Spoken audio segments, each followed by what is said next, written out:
بسم اللہ الرحمن الرحیم۔ السلام علیکم ورحمۃ اللہ وبرکاتہ۔ رمضان سے پہلے دل کی صفائی کریں۔ اللہ تعالیٰ کا احسان ہے کہ اس نے ہمیں ایک بار پھر رمضان کے قریب کیا اور ہم بڑی شدت سے رمضان کا انتظار کر رہے ہیں۔ اکثر ایک جملہ بولا جاتا ہے، رمضان ایک مہمان ہے۔ سوچیں، جب کوئی مہمان ہمارے گھر آنے والا ہوتا ہے تو ہم کیا کرتے ہیں؟ کچھ کام ہم مہمان کے آنے سے پہلے کرتے ہیں اور کچھ مہمان کے رہنے کے دوران ہم کرتے ہیں۔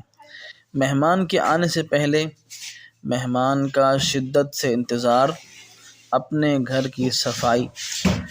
مہمان کے رہنے کے دوران ہم اس کے ساتھ تعلق رکھتے ہیں، اس کو وقت دیتے ہیں، اس کی خدمت کرتے ہیں۔ اسی طرح اگر ہم رمضان کو مہمان سمجھیں تو ہمیں یہ 3 کام کرنے ہیں۔ رمضان کا انتظار کریں۔ جس مہمان کے آنے کی خوشی ہوتی ہے، انسان کو اس کا انتظار ہوتا ہے۔ اپنے دلوں کی کیفیت کو چیک کریں، کیا مجھے رمضان کا شوق ہے یا خوف؟ اگر رمضان کا تصور آتے ہی ایک جذبہ ہے، ایک شوق ہے، ایک محبت ہے تو بڑی اچھی بات ہے، اور اگر دل میں اندیشہ ہے، خوف ہے، تو پھر اللہ تعالیٰ سے دعا کریں کہ اے اللہ، تو ہمیں رمضان کی محبت دے دے۔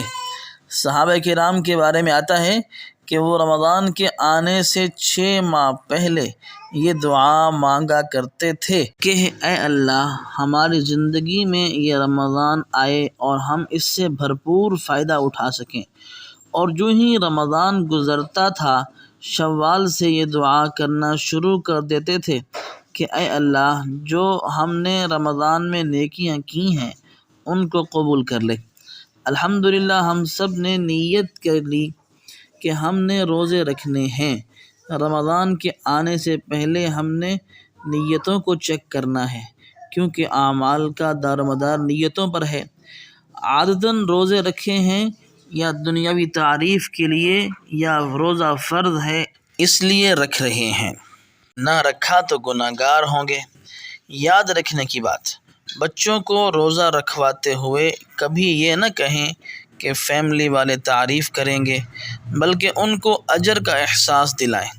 یہ رمضان انشاءاللہ ہماری زندگی کا یادگار رمضان ہوگا انشاءاللہ۔